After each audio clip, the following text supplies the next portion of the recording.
पाकिस्तान बना है उस वक़्त से लेकर आज तक तो जो हम देखते आ रहे हैं, जितनी मेरी उम्र है, जो मैंने देखा है, उसके मुताबिक तो यही है कि जब आपकी हवाएं चलती हैं तो आपके सारे हालात भी मुवाफ़क़ हो जाते हैं, कानून भी आपको सपोर्ट करता है, अदालतें भी आपको सपोर्ट करती हैं। लेकिन जिस वक़्त आपके हालात ख़राब होते हैं तो आपसे छोटे से छोटा केस, ये जो अभी खान साहब के ख़िलाफ़ उन्होंने इद्दत के हवाले से जो केस फ़ाइल किया हुआ है, आप यकीन करें कि अगर इसको बादियों नज़र में आप अगर देखें तो ये बिल्कुल केस मेड आउट नहीं होता, ना आप इस तरह का केस फ़ाइल कर सकते हैं। इद्दत का कंसर्न ही कोई नहीं है इन लोगों के साथ। लेकिन उसके बावजूद केसेस बनाए जा रहे हैं। जितने भी बड़े केसेस होंगे, ये केसेस इसी तरीके से चलते रहेंगे। पाकिस्तान में हालात कब बदलेंगे? पाकिस्तान के हालात तब बदलेंगे जिस वक़्त पाकिस्तान में आइन और कानून की अमलदारी होगी, जिस वक़्त आपकी अदलिया आज़ाद होगी, जिस वक़्त आपके ट्रू जो जो ऑप्शन क्या बचता है कि वो क्या करें। उन्होंने अल्टीमेटली किसी भी शख्स को, वो यहाँ पर आप ये ना देखें कि यहाँ पर मियाँ मोहम्मद नवाज शरीफ है, यहाँ पर कोई भी अगर मुलज़म होता नहीं, तो आपने उसको जजेस की उसको बात बरी की है, करना था। आपने जजेस की बात की है, क्या जजेस को ये पता नहीं था कि कल यही केस था, यही प्रोसीडिंग थी, यही प्रोसिक्यूशन टीम थी और ये इदारे थे जो ट्रालियां भर भर के लेके आ रहे थे सबूतों के, गवाहों के, और कन्विक्टेड का करार दिया गया नवाज शरीफ को, अदालती मफरूर मुजरिम तक करार दिया गया। तो अदालत ने ये कॉन्स्टिट्यूशन जो है इदारों को पूछा नहीं है कि कल ये मुजरिम बन गए थे, आपने इसे मुजरिम बना दिया, आज आप कहते हैं कि हम हमारे से जो है वो इनके सबूत जो है वो पूरे नहीं कर सके। अदालत ने उनकी सरजनिश नहीं की, इसके ऊपर तो उनको भी सजा देनी चाहिए थे जिन लोगों ने इस तरह के उस टाइम की प्रोसिक्यूशन इस तरह का जो केस बनवाया था। सर जी, आपका बड़ा वैलिड क्वेश्चन है, लेकिन मैं इसका फिर यही जवाब दूंगा कि चूँकि जजेस ने ये तो फैसला जो किया है वो ज़ाहिर है उनके जैसे प्रोसीडिंग होगी, जैसे को प्रोसीड करेगा उसके मुताबिक करेंगे। इसके लिए और रेमेडीज़ मौजूद हैं कि इन लोगों के ख़िलाफ़ ये जो वक्त का ज़िया है, पैसे का ज़िया है, और जो ये सारी प्रोसीडिंग की गई हैं, इसके ख़िलाफ़ कार्रवाई की जा सकती है।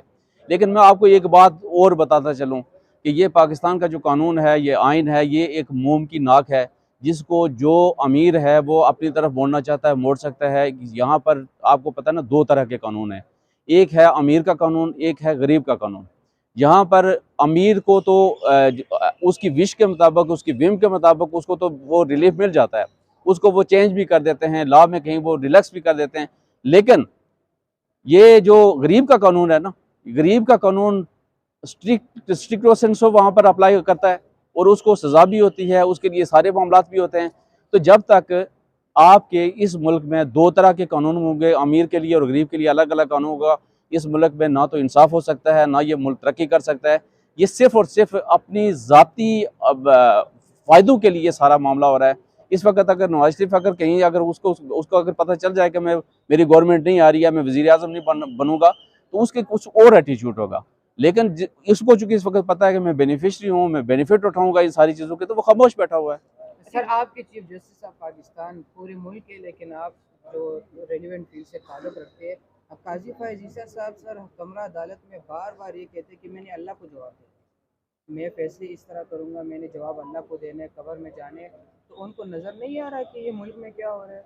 आप लोग सीएम फाइल करके जाते हैं, चीफ जस्टिस ऑफ पाकिस्तान खामोश है। अच्छा, ये जो आपने काजी साहब के हवाले से बात की है, इसमें तो कोई दो राय नहीं है ना जी। जजेस जो बैठे हुए हैं उन्होंने इंसाफ करना है, इस कुर्सी पे बैठे हुए हैं, इस कुर्सी पे इसीलिए बैठाया गया इनको कि ताकि ये इंसाफ कर सकें। लेकिन आपको कहीं भी इंसाफ होता हुआ नज़र नहीं आता। आप मुझे बताएं कि आपकी सबसे बड़ी अदालत के जो सरबराह हैं उनको नज़र नहीं आता कि ये फ़लाँ बंदा फ़लानी तारीख को उठा दिया गया। उसको आर्टिकल 10 क्या कहता है आपका? आर्टिकल 10 आपका ये कहता है कि आप उसको 24 आवर के अंदर अंदर पेश करें कोर्ट में। आर्टिकल 10 ये आपको कहता है कि आप उसको फेयर ट्रायल लें। लेकिन क्या ये आइन के आर्टिकल नहीं है? क्या इन आर्टिकल की वायलेशन नहीं हो रही है? आप किसी और आर्टिकल की अगर वायलेशन होती है तो आप कहते हैं आर्टिकल 6 लगेगा, अच्छा, सजा मौत हो जाएगी, लेकिन ऐसा नहीं है। सरदार साहब ये बताइए कि नवाज शरीफ को कल इसी बड़ी अदालत ने जो है बड़ा रिलीफ दिया है, तो क्या ये अदालत इमरान खान साहब को कब तक बड़ा रिलीफ देगी इसी तरह का जिस तरह का नवाज शरीफ को दिया है? क्या देगी ये अदालत इंसाफ, नहीं देगी? जिस दिन हालात बेहतर होंगे, जिस वक्त उनको इनकी ज़रूरत होगी खान साहब की, उस वक्त इनके हालात बेहतर हो जाएंगे। और ये सारे पॉलिटिकल मोटिवेटेड केसेस है। आपको मैं बताऊं, इस वक्त अगर 200 के प्लस, चूँकि इसके फिगर्स मुख्तलिफ आ रहे हैं, लेकिन तकरीबन 200 के करीब करीब केसेस हैं खान साहब पे। ये सारे केसेस आप देखिएगा कि कल जिस वक्त को हालात बेहतर होंगे ना, तो ये आपको 200 केस नज़र ही नहीं आएगा कि ये किधर गया, इसलिए कि इसकी बेस कोई नहीं है। जब किसी केस की बेस कोई नहीं होती है तो वो हमेशा जी जजेस सारे चीफ जस्टिस ऑफ पाकिस्तान तक ये किसी और के कंट्रोल में, कहने का मकसद ये है आपका सर? मैं ये कहता हूँ कि आपका जो कानून है, आपका जो आइन है, इस पे अमलदारी नहीं हो रही इस पाकिस्तान में। जब तक आपका कानून की इम्प्लीमेंटेशन नहीं होगी, अदलिया आज़ाद नहीं होगी, उस वक़्त तक आपके ये सवालात भी उठते रहेंगे। और आपको पता है कि ये सारी सूरत-ए-हाल क्या है। इस वक़्त मैं इसमें क्या आपको इसमें डिटेल अच्छा बताऊँ? सरदार साहब ये बता दें जो रियासती इदारे हैं उनके ऊपर अवाम का किस तरह से एतमाद बहाल होगा? आगे देख सकते हैं कि रियासती इदारों के साथ क्या हो रहा है। तो क्या समझते हैं आप कि नवाज शरीफ को अब उनके हक में चल गई हैं तो हवाएं उनके हक में, सब अदालतें सारी आ रही हैं, सारे रियासती इदारे उनके हक में आ रहे हैं, लेकिन जब आप कह रहे हैं कि नवाज इमरान खान के हक में हवाएं चलेंगी तो फिर सारे रियासती इदारे इमरान खान के हक में आ जाएंगे, तो फिर अवाम कैसे इन पर एतमाद करेगी और जो बाहर इंटरनेशनल कम्युनिटी है वो कैसे एतमाद करेगी? जब से